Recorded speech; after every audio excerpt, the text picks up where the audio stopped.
El hierro candente se acercaba al rostro de Catalina. Podía sentir el calor quemando el aire entre la marca incandescente y su piel. Dos hombres sujetaban sus brazos con una fuerza brutal, los dedos clavados en su carne hasta dejar moretones púrpuras. Un tercero le sostenía la cabeza, obligándola a mirar directamente el símbolo llameante que se aproximaba. Una C de cimarrona. «Para que aprendas a no huir», dijo el capataz Morales, con una voz desprovista de cualquier emoción humana. Era como oír piedra raspando contra piedra. El hierro tocó su mejilla izquierda. La piel chisporroteó. El sonido era horrible, un silbido agudo y húmedo, como carne arrojada a una sartén al rojo vivo. Pero era el olor lo que más atormentaba a los que observaban. Carne quemada, cabello chamuscado, piel convirtiéndose en cuero muerto. El grito de Catalina resonó por todo el patio de la hacienda La Purísima. Atravesó los cañaverales, alcanzó la casa grande, hizo que los caballos relincharan en las caballerizas. Era un sonido que no parecía provenir de una garganta humana. Era dolor puro transformado en sonido, sufrimiento destilado en una frecuencia que hacía vibrar los huesos. Incluso después de que retiraron el hierro, la agonía continuaba. Pulsaba, latía, como si 1000 agujas en brasas perforaran capa tras capa de su piel, descendiendo hasta los nervios, hasta el hueso del rostro. Catalina intentó llevarse la mano a la mejilla, pero las cadenas en sus muñecas impidieron el movimiento. Las lágrimas corrían, mezclándose con la sangre que manaba de la herida. El capataz limpió el hierro en sus propios pantalones y lo devolvió al brasero. La siguiente ordenó. 3 mujeres aguardaban en la fila, todas capturadas tras el intento frustrado de fuga al palenque de la sierra. Todas recibirían la misma marca. Todas llevarían para siempre en su propia carne la evidencia de su rebeldía y la brutalidad del castigo. Pero para entender cómo Catalina llegó a ese momento, con el rostro quemado y el espíritu casi destruido, era necesario retroceder 6 meses. Volver al día en que fue traída a la hacienda La Purísima, en las tierras bajas de Veracruz. El día en que su humanidad comenzó a ser sistemáticamente borrada. Era abril de 1792 y Catalina tenía 22 años, cuando los portones de hierro de la hacienda se cerraron tras ella. No estaba sola. Otras 15 mujeres, recién compradas en el mercado de esclavos de Veracruz, caminaban encadenadas unas a otras, formando una línea humana de desesperación silenciosa. Algunas lloraban, otras ya no tenían más lágrimas. Catalina estaba entre las que habían secado sus ojos. Llorar no cambiaría nada. Lo había aprendido durante la travesía en barco, cuando vio a 3 mujeres morir de fiebre y ser arrojadas al mar como si fueran basura. Lo que la esperaba dentro de aquellos muros aún no lo sabía, pero podía sentirlo en el aire. Había un olor en la hacienda La Purísima que nunca la abandonaría. El humo del trapiche mezclado con sudor, sangre seca y algo más profundo, más antiguo. El olor del sufrimiento impregnado en las propias piedras. El capataz Morales las esperaba en el patio central, el látigo enrollado en su hombro como una serpiente dormida. A su lado, don Gonzalo de la Vega observaba su nueva propiedad con ojos fríos, calculadores.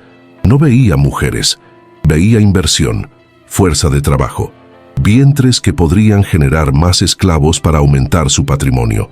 «Quítenles las cadenas», ordenó don Gonzalo. 2 hombres obedecieron, retirando los grilletes de hierro que unían a las mujeres. La piel de las muñecas de Catalina estaba en carne viva, roja e inflamada, tras días de fricción constante. Pero antes de que pudiera sentir cualquier alivio, llegó la primera humillación sistemática. «A todas ustedes se les va a rapar», anunció Morales. «Órdenes de la patrona, los piojos no entran en esta hacienda». Catalina sintió que el estómago se le revolvía. El cabello. Iban a quitarle el cabello. En su tierra natal, en el Congo, antes de ser capturada y vendida, el cabello era sagrado. Cada trenza contaba una historia. Cada peinado indicaba estatus, linaje, el paso a la vida adulta. Arrancar el cabello de una mujer era arrancarle su identidad. Pero aquí, en la hacienda La Purísima, a nadie le importaban las tradiciones africanas.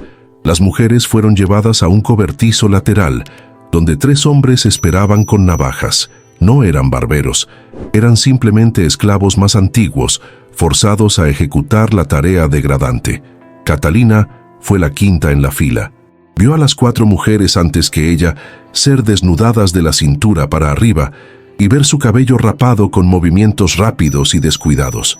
Las navajas sin filo tiraban y arrancaban tanto como cortaban. La sangre escurría de pequeños cortes en el cuero cabelludo. Cuando llegó su turno, Catalina cerró los ojos. Sintió las manos ásperas sujetando su cabeza, girándola de un lado a otro. Sintió la navaja raspando, tirando, arrancando. Mechones caían al suelo de tierra batida alrededor de sus pies descalzos. Cada pasada de la hoja se llevaba un pedazo de quién era ella. Cuando terminaron, su cabeza estaba desnuda, vulnerable, expuesta. Pequeños cortes ardían. Se tocó el cuero cabelludo con dedos temblorosos y sintió solo piel lisa y herida. Las lágrimas finalmente llegaron, silenciosas y amargas, pero la degradación apenas comenzaba. Después de raparlas, las mujeres fueron llevadas a un área abierta donde las esperaban cubos de agua fría. «Lávense», ordenó el capataz. «No quiero suciedad de la ciudad aquí». No había privacidad. Hombres trabajaban en las cercanías, algunos deteniéndose para observar con miradas que hacían que la piel de Catalina se erizara de asco y miedo. Se lavó rápidamente, intentando cubrir su cuerpo tanto como fuera posible, pero la humillación ya estaba completa. Las estaban reduciendo a animales, despojándolas de su dignidad junto con sus ropas. Luego vinieron las ropas nuevas, si es que podían llamarse así, vestidos de algodón burdo, áspero, que arañaba la piel, sin enaguas, sin pañuelos para la cabeza, sin zapatos, solo la tela rústica que apenas cubría el cuerpo. Y entonces, la marca en el libro de registros. Una a una, las mujeres fueron llamadas frente a don Gonzalo, que se sentaba detrás de una mesa improvisada. Un escribano anotaba información en un inmenso libro encuadernado en cuero. «¿Nombre?», preguntó el escribano. «Catalina», respondió ella con voz baja. «¿Edad estimada?». «22». «¿Procedencia?». «Congo». El escribano lo anotó todo con letra cuidada, como si estuviera registrando ganado. Y de hecho, a los ojos de la ley, era exactamente eso lo que hacía. Después del registro vino la asignación. Morales explicó las reglas con voz monótona, como si recitara un texto memorizado durante años. «Ustedes trabajan en el cañaveral, en el corte de caña. Se despiertan al primer toque de campana, antes de que salga el sol. Trabajan hasta el toque de la noche. 2 comidas al día, harina de maíz, frijoles, a veces un trozo de carne seca. Duermen en el galerón grande. Cualquier desobediencia se castiga en el poste. Cualquier intento de fuga se castiga con la marca y el látigo. ¿Alguien tiene alguna pregunta?». Silencio. ¿Qué había que preguntar? La sentencia estaba dictada. Sus vidas ahora pertenecían a otro hombre. Catalina fue llevada al galerón junto con las otras. Era una construcción larga y baja, con paredes de adobe y techo de palma. Dentro, la oscuridad era casi total. Solo algunas rendijas entre las tablas dejaban entrar finos rayos de luz. El olor era insoportable, sudor acumulado, orina, heces, cuerpos sin lavar, enfermedades fermentando en el calor húmedo. Había petates de paja en el suelo, algunos cubiertos con harapos que servían de mantas. Catalina contó rápidamente. 50 mujeres compartían ese espacio. 50 cuerpos comprimidos en un ambiente sin ventilación adecuada, sin ventanas, sin privacidad. «Tú dormirás allí», dijo una mujer mayor señalando un rincón. Su nombre era Isabel y llevaba 15 años en la hacienda. «No dejes que nadie te robe el petate y no bebas agua del arroyo cerca del campo. Trae fiebres. Bebe solo la de los barriles que vienen de la casa grande». Catalina asintió, todavía aturdida. Isabel estudió su rostro con ojos cansados que ya lo habían visto todo. «¿Primera vez?». «Sí. Va a empeorar antes de mejorar», dijo Isabel con una franqueza brutal. «Pero aguantas, o te mueres. Son las únicas opciones aquí». Esa primera noche, Catalina no pudo dormir. El suelo era duro, frío a pesar del calor del día. A su alrededor, mujeres tosían, lloraban en voz baja, gemían con dolores antiguos y nuevos. Algunas rezaban en lenguas africanas que Catalina no entendía. Otras simplemente miraban el techo de palma, con los ojos vacíos reflejando la débil luz de una vela lejana. Catalina se tocó de nuevo la cabeza rapada. La piel todavía ardía por los cortes. Pensó en su madre, dejada atrás en su tierra. Pensó en sus hermanas, vendidas a diferentes amos. Pensó en la vida que tenía antes de ser capturada durante una incursión nocturna en su aldea. Todo eso parecía haber sucedido en otra vida, a otra persona, porque la mujer que yacía en ese petate sucio, con la cabeza rapada y el cuerpo adolorido, ya no era quien había sido. La hacienda La Purísima había comenzado su trabajo de destrucción, y Catalina, aunque aún no lo sabía, estaba apenas en el primer peldaño de un largo y brutal descenso. El segundo día comenzó antes del amanecer. Una campana sonó en la oscuridad, un sonido metálico e insistente que arrancó a Catalina de un sueño inquieto. A su alrededor, los cuerpos se movieron automáticamente, condicionados por meses o años de esa rutina. «Levántate», dijo Isabel, tirando del brazo de Catalina. «Si te retrasas, te azotan». Catalina se levantó con el cuerpo rígido y adolorido. No había tiempo para lavarse la cara o prepararse. Las mujeres salían del galerón en fila, dirigiéndose al cañaveral, el campo de caña que se extendía hasta donde alcanzaba la vista. El capataz Morales ya estaba allí, montado en un caballo con el látigo en la mano. «Hoy aprenden a cortar caña», anunció, mirando directamente a Catalina y a las otras recién llegadas. «Observen a las antiguas, hagan lo mismo. Quien no produzca lo suficiente no come por la noche». Una mujer llamada Juana, de brazos gruesos y manos callosas, fue designada para enseñar a Catalina. Le entregó un machete pesado y le demostró el movimiento, un golpe diagonal, rápido, cortando la base de la caña. Luego quitar las hojas con movimientos precisos, apilar los tallos, repetir. «Tienes que ser rápida», explicó Juana. «La cuota es alta. Si no la cumples, viene el látigo». Catalina sostuvo el machete. Era pesado, desequilibrado, la hoja roma de tanto uso. Intentó imitar el movimiento de Juana, pero erró el ángulo. La caña solo se dobló, no se cortó. «Otra vez», dijo Juana. Catalina intentó de nuevo, y otra vez, y otra. Sus manos, no acostumbradas a un trabajo tan pesado, ya estaban formando ampollas. El sol comenzó a subir en el cielo, y el calor se volvió insoportable. No había sombra en el cañaveral. No había suficiente agua, solo el trabajo interminable, mecánico, destructor. Cortar, limpiar, apilar, repetir. Al mediodía, Catalina apenas podía levantar los brazos. Las ampollas en sus manos se habían reventado, dejando carne viva expuesta. Cada movimiento del machete era una agonía, pero detenerse significaba un castigo, así que continuó. Algunas mujeres se desmayaban por el calor. Morales se acercaba con el caballo, les gritaba que se levantaran, y si no se movían lo suficientemente rápido, el látigo caía. Catalina vio a una mujer mayor, demasiado débil para continuar, recibir 3 latigazos en la espalda antes de lograr levantarse tambaleándose. Cuando la campana de la noche finalmente sonó, Catalina pensó que se desmayaría de alivio, pero no podía. Aún tenía que cargar su pila de caña hasta el trapiche, donde sería contada. Morales inspeccionó el trabajo de cada mujer. Cuando llegó el turno de Catalina, miró la pequeña pila y negó con la cabeza. «La mitad de lo que debería ser», dijo con voz dura. «Sin comida hoy, y mañana produces el doble o vas al poste».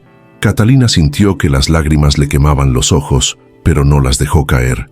No le daría a ese hombre la satisfacción de verla llorar. Regresó al galerón con las manos sangrando, el cuerpo quebrado de dolor, el estómago vacío rugiendo de hambre. Otras 5 mujeres también se quedaron sin comida esa noche. Se acostaron en sus petates, mientras las que habían producido lo suficiente comían su magra ración de harina y frijoles. El olor de la comida era una tortura adicional. Isabel, que había recibido su porción, partió la mitad y discretamente se la pasó a Catalina. «Come rápido», susurró. «Si el capataz ve, me azotan a mí también». Catalina tomó la harina con manos temblorosas y la tragó rápidamente. No sabía a nada más que a supervivencia. Esa noche, acostada en el petate con el hambre todavía royendo su estómago y el dolor pulsando en cada músculo, Catalina entendió algo fundamental. La hacienda, La Purísima no solo quería su trabajo, quería su destrucción lenta y metódica. Quería transformarla en algo menos que humano, algo que obedeciera sin pensar, que sufriera sin quejarse, que existiera solo para servir. Y por primera vez desde que llegó, Catalina sintió no solo miedo o tristeza, sintió rabia, una rabia pequeña todavía, una brasa escondida bajo las cenizas. Pero era algo, y mientras tuviera esa rabia, todavía estaba viva de verdad. Los meses siguientes transformaron a Catalina de una forma que jamás hubiera imaginado posible. Su cuerpo, antes suave y sano, se volvió delgado y fibroso. Sus manos, que sangraban en las primeras semanas, desarrollaron callos gruesos como el cuero. Su espalda, constantemente curvada sobre la caña, adquirió una postura permanentemente encorvada, pero fue su mente la que sufrió la transformación más profunda. La rabia que sintió esa primera noche no desapareció. Al contrario, creció, alimentada por cada humillación, cada latigazo presenciado, cada niño arrancado de los brazos de su madre para ser vendido, cada mujer violada por los hombres del capataz o por el propio don Gonzalo durante sus visitas nocturnas al galerón. Catalina aprendió a ocultar esa rabia bajo una máscara de obediencia. Aprendió que mostrar rebeldía era invitar a la destrucción, pero por dentro algo hervía, y no estaba sola. Fue Isabel quien primero susurró la palabra prohibida, palenque. Era una noche de agosto, 6 meses después de la llegada de Catalina. Las dos trabajaban lado a lado en el cañaveral, e Isabel aprovechó un momento en que el capataz estaba lejos. Hay uno en la sierra, a 3 días de caminata desde aquí, hacia el norte. Lo llaman el Palenque de la Sierra. Dicen que hay 200 personas allí, libres. El corazón de Catalina se aceleró. Había oído historias de palenques, claro. Comunidades de esclavos fugitivos, escondidas en las selvas, protegidas por guerreros y por la geografía hostil, pero siempre le habían parecido leyendas lejanas, sueños imposibles. ¿Cómo sabes eso?, preguntó Catalina en voz baja. Gaspar, dijo Isabel, refiriéndose a un esclavo que trabajaba como arriero y a veces iba hasta Veracruz con don Gonzalo. Él oye cosas, habla con otros esclavos de otras haciendas. Hay una red, ¿sabes? Información que pasa de boca en boca. Rutas de escape, lugares seguros. ¿Y él quiere huir? No solo él, hay más gente pensando en ello. Juana, la que te enseñó a cortar caña, Francisco, el herrero, Lucía, que trabaja en la casa grande, Antonia y sus 2 hijas, quizás más. Isabel dejó de hablar abruptamente cuando Morales giró el caballo en su dirección. Las dos volvieron al trabajo, silenciosas, pero algo se había sembrado. En las semanas siguientes, Catalina fue discretamente incluida en las conversaciones. Siempre eran breves, fragmentadas, en momentos robados cuando la vigilancia se aflojaba, en el arroyo donde lavaban la ropa, en la fila de la comida, en los rincones oscuros del galerón después del toque de queda. Gaspar trazó el plan. Luna nueva de octubre, dijo en una reunión secreta en el granero, donde 8 de ellos se apretujaron entre sacos apilados. Oscuridad total. Seguiremos el río Jamapa hasta la confluencia con el arroyo Tabocas. Luego subiremos la sierra. 3 días de caminata. Tal vez 4 si tenemos que escondernos. ¿Y la comida?, preguntó Juana. Cada uno junta lo que pueda. Harina, piloncillo, lo que sea. Lo esconde hasta el día. ¿Y si el capitán de Cimarrones viene detrás?, preguntó Catalina. Fue la primera vez que habló en una de esas reuniones y todos la miraron. Gaspar asintió, respetando la pregunta. Vendrá, siempre viene. Por eso no podemos dejar un rastro obvio. Caminamos en el agua el mayor tiempo posible. Y hay que ser rápidos.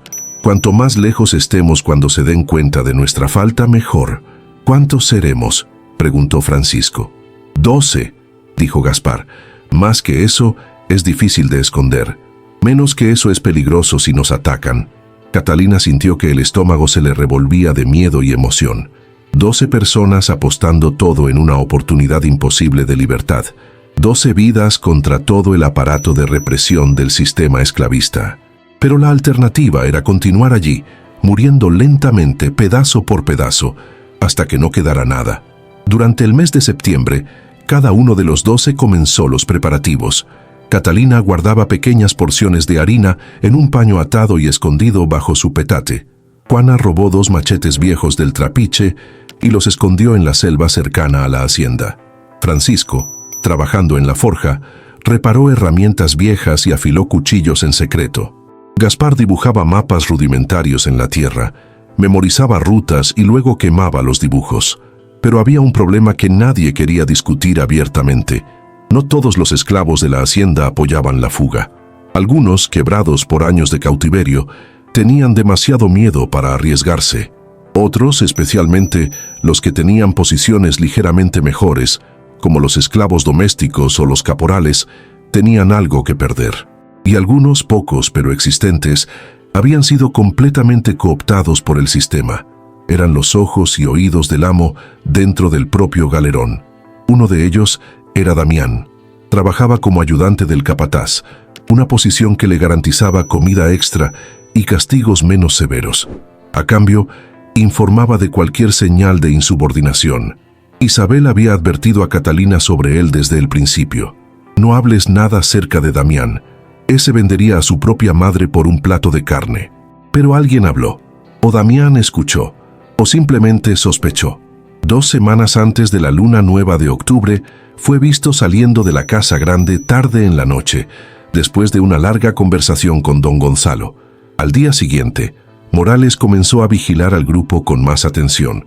Sus rondas nocturnas por el galerón se hicieron más frecuentes, sus preguntas más directas. ¿Dónde escondiste esto?, le preguntó a Juana, sosteniendo uno de los machetes que ella había guardado. La mujer palideció. Lo encontré en el campo, señor, iba a devolverlo. ¿Devolverlo escondido en la selva? Morales rió, un sonido sin humor. ¿Crees que soy idiota? No la azotó en ese momento. Eso habría sido más misericordioso. En cambio, comenzó a observar con quién se encontraba Juana, con quién hablaba, hacia dónde miraba, y siguió los hilos hasta los otros.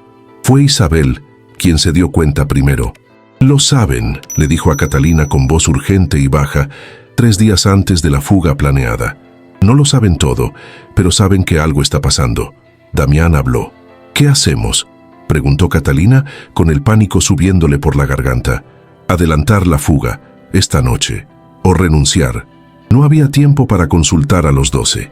Isabel encontró a Gaspar en el pozo. Él encontró a Francisco en la forja. El mensaje corrió como la pólvora. «Esta noche. No esperen la luna nueva. Huyan hoy o nunca». Pero la urgencia creó errores. No todos recibieron el mensaje a tiempo. Juana no lo supo. Antonia y sus hijas no lo supieron. Cuando cayó la noche, solo 7 personas estaban en el punto de encuentro acordado, detrás del granero donde comenzaba la selva. Catalina, Isabel, Gaspar, Francisco, Lucía y 2 jóvenes llamados Juan y Pedro. Esperaron 15 minutos angustiosos. Nadie más vino. «Tenemos que irnos», dijo Gaspar. «Ahora, antes de la ronda nocturna». «¿Y los otros?», preguntó Lucía con la voz quebrada. «Si no vinieron, no vendrán. Vamos». Se movieron en silencio por la selva, guiados solo por la memoria del camino que Gaspar había trazado tantas veces mentalmente. La oscuridad era casi total. Cada sonido, cada rama que se rompía bajo sus pies descalzos, parecía demasiado fuerte. Catalina sentía el corazón latiendo tan fuerte que estaba segura de que los otros podían oírlo. Caminaron durante 2 horas antes de alcanzar el río. El agua estaba fría y rápida, pero era su protección. Los perros no pueden seguir un rastro en el agua. Entraron y caminaron río arriba, con piedras resbaladizas lastimando sus pies y la corriente tirando de sus piernas. Pero cada paso era un paso lejos de la hacienda, un paso más cerca de la libertad. Catalina miró hacia atrás una vez. Las luces distantes de la hacienda La Purísima brillaban débilmente en la oscuridad. Pensó en Juana, dejada atrás, en Antonia y sus hijas, en todos los que se quedaron, y sintió que la culpa se mezclaba con la emoción de la fuga, pero no podía volver. No había vuelta atrás, solo había hacia adelante, y mientras sus pies pisaban el agua fría y sus manos sostenían sus faldas mojadas, Catalina se permitió por primera vez en meses sentir algo parecido a la esperanza. Pero la esperanza duró menos de 24 horas. Habían recorrido quizás 15 kilómetros cuando oyeron a los perros. Era mediodía del segundo día. Habían salido del río para descansar brevemente en un claro escondido, comiendo la harina que habían guardado y curando sus pies heridos. El ladrido resonó a lo lejos, pero era inconfundible. No era el ladrido de un perro común, era el ladrido de caza, entrenado, dirigido. «Capitán de Cimarrones», dijo Gaspar, el rostro perdiendo el color. «¿Ya? ¿Cómo nos encontraron tan rápido?» «Damián», escupió Isabel, «debe haber dado detalles. La ruta, el río. Hijo de puta, lo vendió todo». No había tiempo para la ira o el debate. «Corran», ordenó Gaspar. «Dispérsense, no vayan todos juntos, dificulta el rastro». Pero era demasiado tarde para una estrategia cuidadosa. El pánico se apoderó de ellos. Juan y Pedro corrieron hacia el sur. Francisco fue hacia el este. Lucía siguió a Gaspar hacia el norte. Isabel y Catalina se quedaron juntas, corriendo hacia el oeste, subiendo una ladera empinada cubierta de vegetación densa. Detrás de ellas, los ladridos se hacían más cercanos. Y ahora había voces, hombres gritando órdenes, sonidos de caballos abriéndose paso por la maleza. Catalina corría como nunca había corrido en su vida. Las ramas le azotaban el rostro, las piedras le cortaban los pies, las espinas rasgaban su ropa y su piel, pero no se detenía. A su lado Isabel jadeaba pesadamente, más vieja y más lenta. «Vete», dijo Isabel de repente, deteniéndose y agarrándose a un árbol para apoyarse. «Yo no puedo. Vete, Catalina. Huye». «No te dejo», dijo Catalina volviendo. «No seas tonta. Sálvate tú. Yo ya viví mi vida». Isabel empujó a Catalina con una fuerza sorprendente. «Vete». Catalina dudó solo un segundo. Luego corrió. Corrió mientras oía a Isabel gritar detrás de ella. Un grito que se convirtió en súplica y luego en dolor cuando los perros la alcanzaron. Corrió mientras las lágrimas le quemaban los ojos y la culpa le desgarraba el pecho. Corrió hasta que no pudo respirar más, hasta que sus piernas ya no soportaron su peso. Cayó en un barranco, rodó varios metros y quedó inmóvil en el fondo, cubierta de barro y hojas, con la respiración entrecortada en sollozos dolorosos. Silencio. Los ladridos se habían detenido, las voces también. O estaba demasiado lejos para oír, o... No podía pensar en eso. Permaneció inmóvil durante horas. El sol comenzó a ponerse. La selva se oscureció. Y finalmente, cuando pensó que tal vez lo había logrado, cuando comenzó a levantarse lentamente, una mano la agarró por el hombro. «Encontré una», dijo una voz masculina, áspera y satisfecha. El capitán de Cimarrones la miraba con una sonrisa cruel. Detrás de él 3 hombres y 2 perros, y atados con cuerdas manchados de sangre y lágrimas, estaban Isabel, Lucía y Gaspar. Francisco, Juan y Pedro no estaban allí. Catalina nunca sabría si lograron escapar o si sus cuerpos habían quedado en la selva. El viaje de regreso a la hacienda La Purísima fue peor que cualquier pesadilla. Les obligaron a caminar descalzos, con las manos atadas a la espalda, conectados unos a otros por una cuerda en el cuello. Cuando alguien caía, era arrastrado hasta que lograba levantarse. Cuando alguien lloraba, era azotado. Tardaron 2 días en volver, caminando sin parar excepto por breves horas de sueño, atados a los árboles. Catalina no comió nada, no bebió casi nada. Su cuerpo estaba más allá del dolor físico. Estaba en algún estado de shock donde todo parecía distante, irreal, como si le estuviera sucediendo a otra persona. Cuando finalmente atravesaron los portones de la hacienda, el sol se estaba poniendo, y todo el patio estaba reunido. Todos los esclavos de la hacienda La Purísima habían sido obligados a salir de sus galerones, del cañaveral, de la casa grande. Formaban un semicírculo silencioso y asustado alrededor del poste de castigo, el poste de madera manchado con la sangre seca de innumerables castigos anteriores. Don Gonzalo estaba allí, sentado en una silla como si fuera un trono. A su lado, la patrona, con expresión de asco en el rostro. El capataz Morales sostenía el látigo, y Damián, el traidor, estaba de pie junto al amo, con postura orgullosa, esperando su recompensa.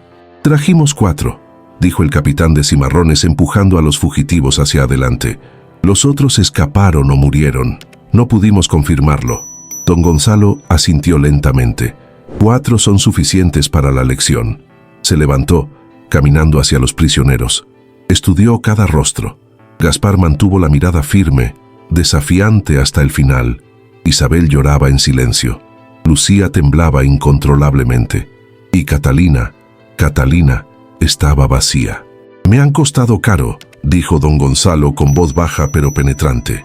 «El capitán de Cimarrones no es barato. El tiempo perdido en la búsqueda, la interrupción del trabajo y lo peor, dieron un mal ejemplo, hicieron que otros pensaran que también pueden huir». Hizo una pausa dejando que las palabras calaran. «Así que el castigo debe ser memorable. Debe ser algo que nadie aquí olvide jamás». Hizo un gesto a Morales. El capataz encendió un brasero que ya estaba preparado.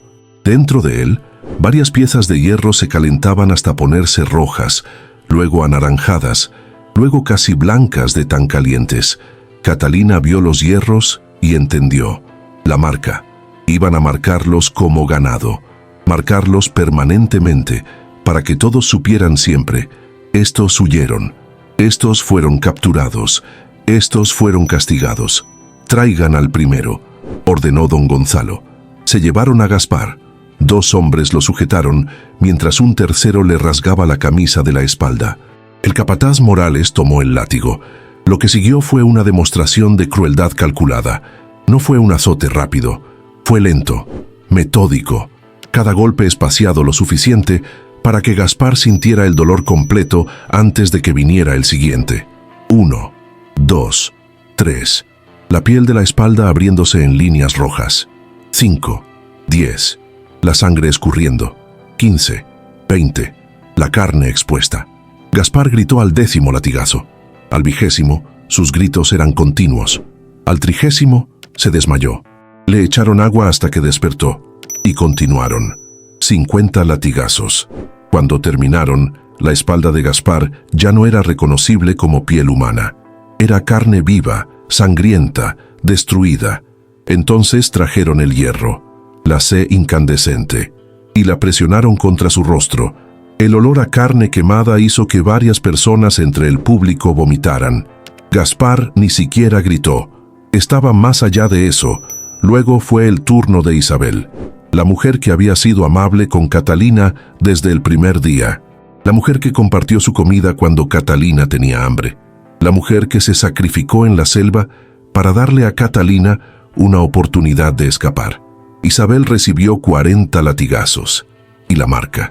Luego Lucía, 30 latigazos. Y la marca. Y finalmente, Catalina. Cuando la llevaron al poste, Catalina sintió una extraña calma descender sobre ella. Tal vez era el shock, tal vez era la resignación, o tal vez era la última defensa de una mente a punto de quebrarse por completo. La ataron al poste, le rasgaron la espalda de su vestido. El primer latigazo llegó sin aviso. El dolor era indescriptible. No era como cortarse la mano o golpearse un dedo. Era una explosión de agonía que comenzaba en la espalda y se irradiaba a cada nervio del cuerpo. El segundo fue peor, el tercero insoportable. Catalina gritó. No había vergüenza en ello. Gritar era involuntario. Era el cuerpo intentando procesar un dolor que estaba más allá de su capacidad. Perdió la cuenta de los latigazos. Todo se convirtió en una masa continua de dolor sobre dolor sobre dolor. En algún momento, deseó desmayarse como lo había hecho Gaspar, pero su cuerpo, cruel en su resistencia, se mantuvo consciente. Cuando finalmente se detuvieron, Catalina colgaba de las cuerdas que la ataban al poste. Ya no podía mantenerse en pie. Entonces vinieron los 2 hombres con el hierro. Vio la letra C brillando de color naranja blanco. La vio acercarse a su rostro. Y fue en ese momento, registrado al principio de esta historia, que el hierro tocó su piel. El chisporroteo, el olor, el grito que rasgó su garganta, la marca siendo quemada permanentemente en su mejilla. Cuando quitaron el hierro, Catalina finalmente se desmayó. Y mientras la oscuridad se la llevaba, su última percepción consciente fue de gratitud. Gratitud por, finalmente, no sentir nada más. Historias como esta deben ser contadas, no para glorificar el sufrimiento, sino para asegurar que nunca olvidemos. Si estás sintiendo el peso de esta narrativa, Suscríbete al canal para acompañar hasta el final devastador y dime en los comentarios, ¿puedes imaginar la fuerza que estas mujeres necesitaban tener solo para sobrevivir un día más? Comparte tus pensamientos. Este espacio es nuestro, de todos los que se niegan a olvidar. Catalina despertó 3 días después, o quizás fueron 4. El tiempo había perdido su significado. Estaba acostada boca abajo sobre un petate en el galerón, y cada mínimo movimiento de su cuerpo era una nueva explosión de agonía. Su espalda, destruida por el látigo, había sido tratada con una mezcla rudimentaria de sal y hierbas que Isabel usaba para prevenir infecciones, pero el tratamiento era casi tan doloroso como las propias heridas. Ardía como fuego líquido siendo derramado en heridas abiertas, y su rostro, su mejilla, la marca en forma de C pulsaba con un dolor constante, palpitante. Catalina se llevó una mano temblorosa hasta allí y la tocó ligeramente.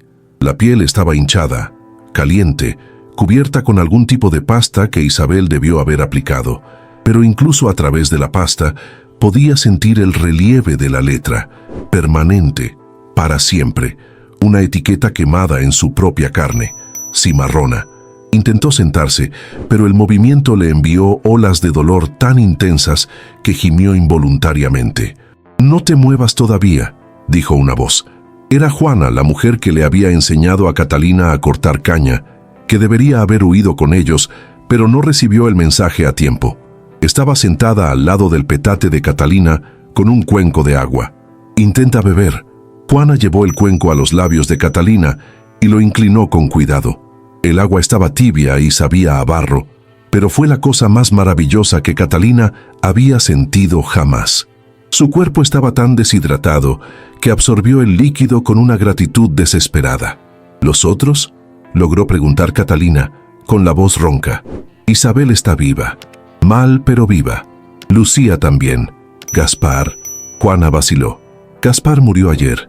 La infección de los latigazos. El cuerpo no aguantó. Catalina cerró los ojos. Gaspar, que lo había planeado todo, que les había dado a todos ellos esperanza, que había muerto por querer ser libre. ¿Francisco, Juan y Pedro?, preguntó ella. Nadie sabe. Nadie los vio. O huyeron de verdad o... Juana no necesitó terminar. Catalina entendió. La selva escondía muchos secretos y muchos cuerpos. ¿Cuánto tiempo estuve inconsciente? 3 días. Pensamos que no ibas a despertar. Tuviste fiebre alta, delirios. Gritabas cosas en lenguas que no entendíamos. 3 días. Catalina había perdido 3 días de su vida en la oscuridad del dolor y el trauma, y ahora despertaba a una realidad que era, en muchos sentidos, peor que cualquier pesadilla. «¿Damián?», preguntó Catalina, sintiendo la rabia subir por su garganta solo de pronunciar el nombre. «Recibió sus 30 monedas de plata», dijo Juana con amargura. El amo le dio ropas nuevas y duplicó su ración de comida, y lo puso de caporal en el campo. Ahora nos vigila, le informa de todo a Morales. Catalina sintió un odio puro, concentrado, arder en su pecho. Odio por Damián, que había vendido a sus propios hermanos de cautiverio. Odio por don Gonzalo, por el capataz Morales, por el capitán de Cimarrones. Odio por todo el sistema que transformaba a seres humanos en propiedad y llamaba a eso el orden natural de las cosas. Pero el odio, por muy intenso que fuera, no cambiaba la realidad. Estaba de vuelta en la hacienda La Purísima, marcada, destruida, vigilada más de cerca que nunca. Y la libertad, que había estado tan próxima por unos breves momentos en la selva, estaba ahora más lejana que nunca. ¿Van a ponerme de vuelta en el campo?, preguntó Catalina. Juana negó con la cabeza. Todavía no. Tu espalda necesita sanar lo suficiente. Si no, te mueres de infección. Quizás 2 semanas. Pero después, sí, te van a trabajar hasta la muerte, Catalina. Así es como tratan a los cimarrones que recuperan. Te usan hasta que no queda nada. Y luego compran otro en el mercado de Veracruz. Las 2 semanas siguientes fueron un infierno diferente al que Catalina había experimentado antes. Físicamente, su cuerpo intentaba sanar. Las heridas en su espalda cicatrizaban lentamente, formando costras que picaban terriblemente, pero no podían rascarse. La marca en su rostro comenzó a formar una cicatriz elevada, gruesa, que desfiguraba su cara permanentemente. Pero era la tortura psicológica la que más la destruía. Tenía que permanecer acostada en el galerón, escuchando la vida de la hacienda continuar sin ella. Escuchaba la campana del despertar. Escuchaba a las otras mujeres salir hacia el cañaveral. Escuchaba las órdenes de Damián, su voz ahora cargada de una autoridad falsa y cruel. Y pensaba en Gaspar, muerto y enterrado en una fosa poco profunda detrás del galerón. Pensaba en Isabel, que había sobrevivido pero estaba rota de una manera que iba más allá de lo físico. La mujer que había sido amable y fuerte ahora estaba reducida a una cáscara vacía, con ojos vacíos, hablando poco, comiendo menos. Pensaba en Francisco, Juan y Pedro, y se preguntaba si lo habrían logrado, si en algún lugar en el palenque de la sierra 3 hombres habían encontrado la libertad mientras ella se pudría aquí. Y pensaba en Damián. Pensaba mucho en Damián. Fue en la segunda semana de su recuperación que Catalina tomó una decisión. Aún no sabía cómo lo haría. No sabía si tendría el valor, pero sabía, con una certeza fría y dura como el hierro, que Damián tenía que pagar. No solo por venganza, aunque había venganza en ello, sino por justicia, por Gaspar, por Isabel, por todos los que habían sido traicionados. Cuando finalmente fue declarada apta para trabajar de nuevo, Catalina regresó al cañaveral. Su cuerpo, debilitado por semanas de inactividad y trauma, apenas podía levantar el machete. Su espalda, aún sensible, le dolía con cada movimiento. Y el sol golpeando la marca fresca en su rostro era una tortura adicional. Pero trabajó. Despacio, pero trabajó. Y observó. Observó a Damián patrullando el campo en su nuevo papel de caporal. Observó cómo caminaba con arrogancia ahora, con un látigo más pequeño que el de Morales, pero un látigo al fin y al cabo. Observó cómo vigilaba especialmente a las mujeres que habían sido cercanas a los fugitivos. Observó y planeó. El mes de noviembre trajo lluvias torrenciales. El río Jamapa creció, desbordando sus orillas. El trabajo en el cañaveral se volvió más difícil, con lodo hasta los tobillos y caña mojada que pesaba el doble. Pero las lluvias también traían oportunidades. La vigilancia se relajaba durante las tormentas fuertes. El capataz Morales se refugiaba en la casa grande en lugar de patrullar constantemente, y Damián, a pesar de su nueva posición, todavía era un esclavo. Todavía dormía en el galerón de los hombres, al otro lado del patio. Catalina comenzó a trabajar en Isabel. La mujer mayor estaba destrozada, pero todavía tenía conocimiento. Conocimiento de hierbas, de plantas, de venenos. Isabel, susurró Catalina una noche, acostada a su lado en el galerón. ¿Conoces hierbas que matan? Isabel giró la cabeza lentamente, sus ojos sin vida enfocándose en Catalina. ¿Para qué? Para Damián. Silencio. Luego, por primera vez en semanas, algo pareció encenderse en los ojos de Isabel. No era esperanza, era algo más oscuro, más frío. Está el ricino. La semilla de ricino molida se convierte en polvo. La pones en la comida. La persona muere en 2 días. Parece fiebre, una enfermedad natural. ¿Tienes? Puedo conseguir. Hay una planta de ricino detrás del granero, pero Catalina... Isabel le agarró el brazo. Si te atrapan, no es el látigo, es la muerte, la horca o algo peor. Lo sé. ¿Y aún así quieres? Catalina pensó en Gaspar muriendo de infección. Pensó en la marca quemada en su rostro. Pensó en todas las mujeres que todavía estaban allí, sufriendo, mientras Damián comía ración extra y dormía con ropas nuevas. Sí, quiero. Le tomó a Isabel 2 semanas conseguir el veneno. Tuvo que esperar un día en que fue asignada a trabajar cerca del granero. Tuvo que recolectar las semillas discretamente, molerlas en piedras escondidas en la selva y guardar el polvo resultante en una pequeña bolsa de tela que escondía dentro de su ropa. Cuando finalmente se la entregó a Catalina, sus manos temblaban. «Úsalo todo de una vez», instruyó Isabel, «y no dejes rastro, quema la bolsa después». Catalina escondió el veneno en un agujero que cavó bajo su petate y esperó. Esperó la oportunidad correcta, las condiciones correctas, el momento en que podría actuar sin ser vista. La oportunidad llegó una noche de diciembre. Había una pequeña celebración en el galerón, permitida por don Gonzalo después de una cosecha particularmente buena. No era mucho, solo ración extra de comida y permiso para tocar tambores hasta más tarde, pero era suficiente para crear distracción. Damián, como caporal del campo, recibía su comida por separado, en un cuenco más grande que el de los demás. La buscaba en una choza de distribución y la llevaba al galerón de los hombres. Catalina lo observó hacer eso durante 3 noches, memorizando la rutina. En la 4ª noche, cuando Damián fue a buscar su comida, Catalina lo siguió en las sombras. La choza estaba temporalmente vacía. El distribuidor había ido a buscar más harina. Damián tomó su cuenco y se dio la vuelta para salir. Fue entonces cuando Catalina se movió. Tenía la pequeña bolsa de polvo escondida en la palma de su mano. En un movimiento rápido, mientras Damián pasaba junto a ella, Catalina tropezó con él intencionadamente. «Perdón», dijo, bajando la cabeza sumisamente. Damián la empujó con desdén. «Mira por dónde andas, cimarrona». Pero en el momento del encuentro, la mano de Catalina se había movido sobre el cuenco de él. El polvo había caído en la comida, invisible en la harina oscura y los frijoles. Damián siguió caminando, sin darse cuenta de nada.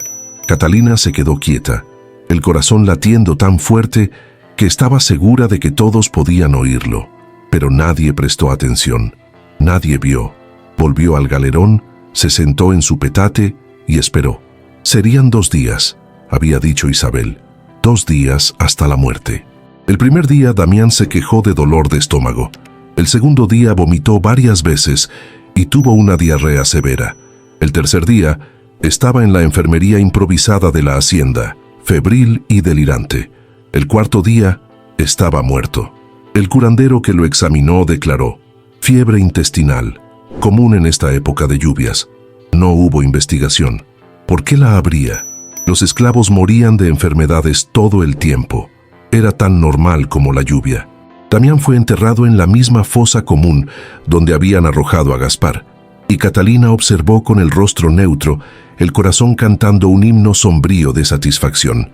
Había matado a un hombre, y no sentía remordimiento, solo una sensación de justicia, fría y dura como el hierro que había marcado su rostro. Isabel también observó, y cuando sus ojos se encontraron con los de Catalina a través del patio, hubo un entendimiento silencioso. Algo entre ellas había cambiado. Ya no eran solo víctimas, eran supervivientes. Y las supervivientes hacían lo que era necesario. Los meses siguientes trajeron una rutina brutal pero familiar. Catalina trabajaba en el cañaveral, comía su ración magra, dormía en el galerón superpoblado. Su marca facial se convirtió en parte de su identidad.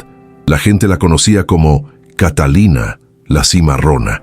No intentó huir de nuevo, no porque no quisiera, sino porque sabía que un segundo intento significaría la muerte inmediata.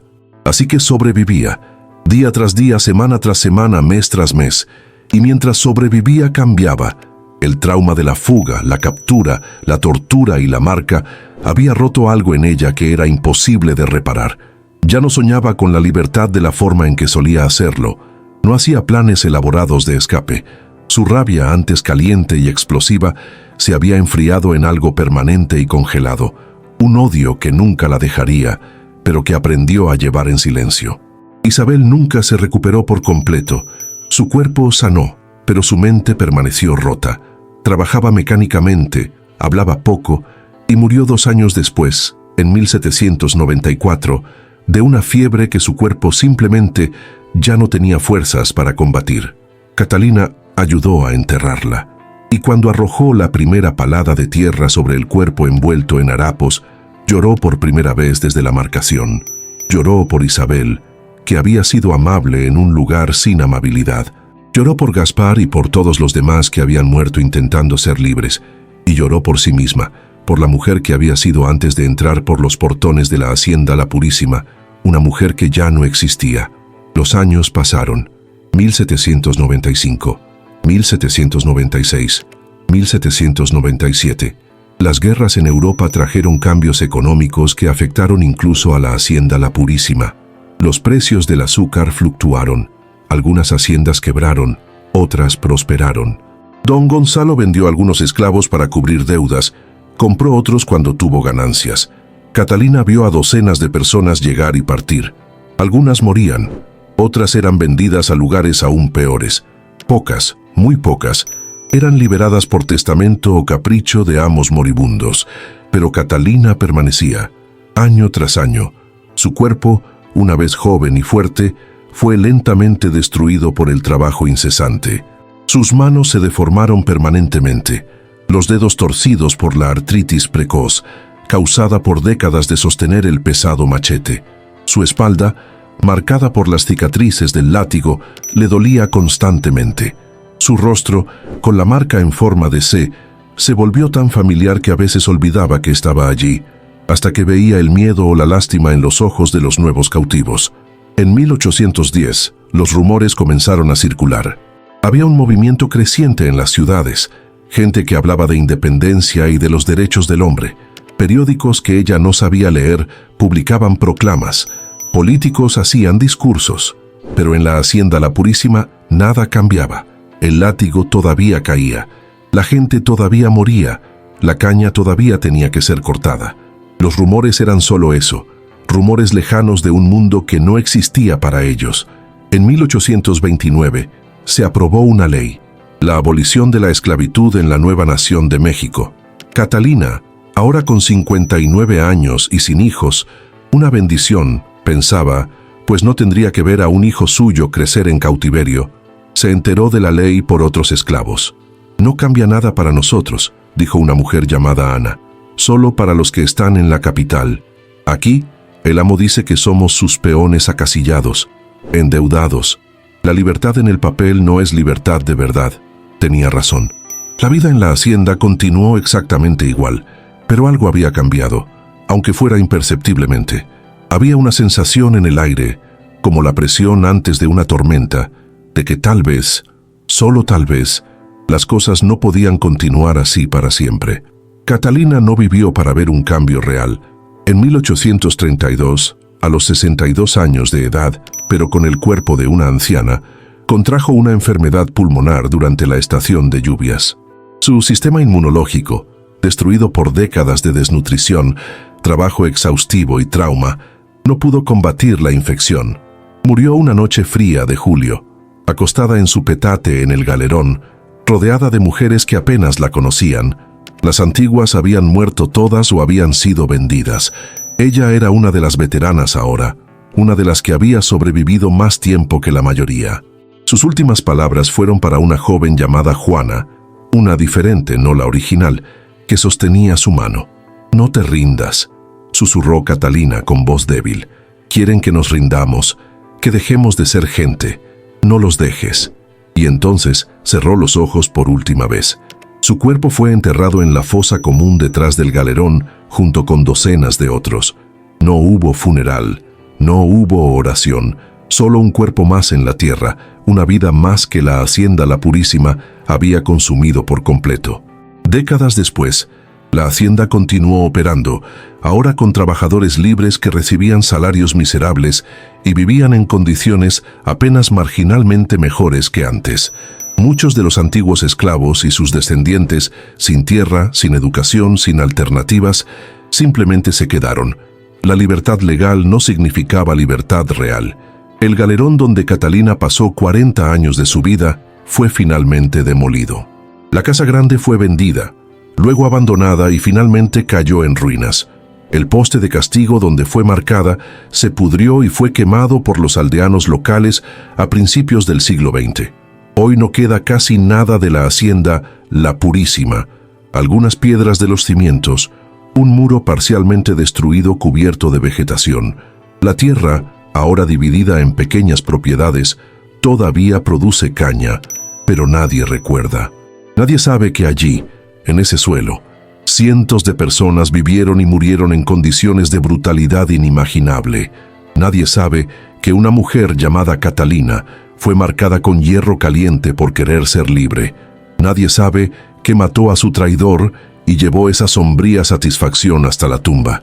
Nadie sabe porque nadie lo registró. Los nombres se perdieron, las historias enterradas con los cuerpos. Y el silencio que siempre ha sido el arma favorita de la opresión, hizo su trabajo final: borrar hasta la memoria del sufrimiento. Pero historias como la de Catalina no son únicas. Ocurrieron miles de veces, en Veracruz, en Guerrero, en Oaxaca, en cada rincón de la Nueva España y México, donde la esclavitud echó sus profundas raíces. Cada marca de látigo en la espalda de alguien fue real. Cada familia separada en el mercado de esclavos fue real. Cada mujer violada, cada niño arrancado de los brazos de su madre, cada hombre trabajado hasta la muerte, cada persona marcada con hierro caliente fue real. Y las cicatrices de ese pasado todavía están aquí, en las desigualdades raciales que atraviesan generaciones, en la pobreza concentrada en los descendientes de esclavos, en el racismo estructural que impregna cada institución, en las heridas psicológicas colectivas que nunca fueron tratadas porque nunca fueron reconocidas.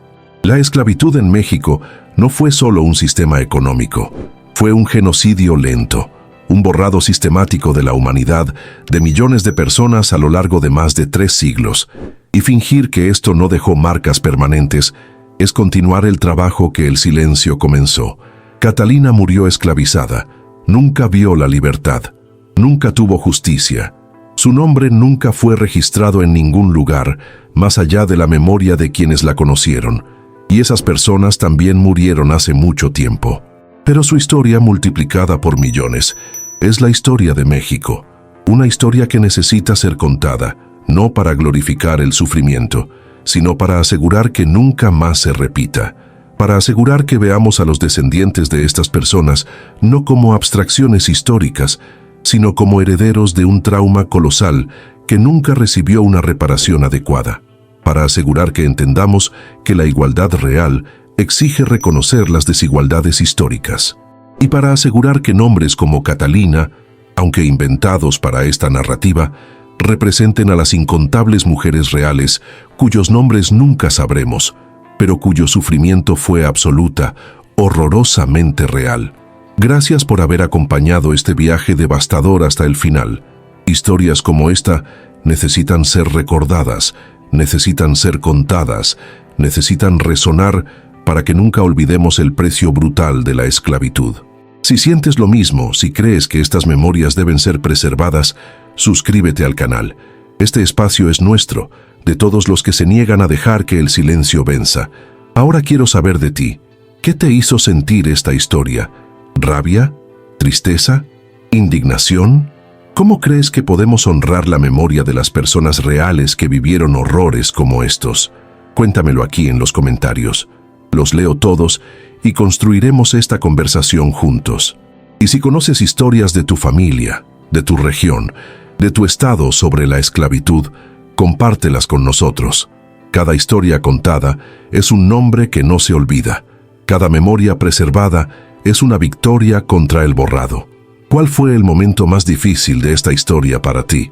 Cuéntamelo abajo.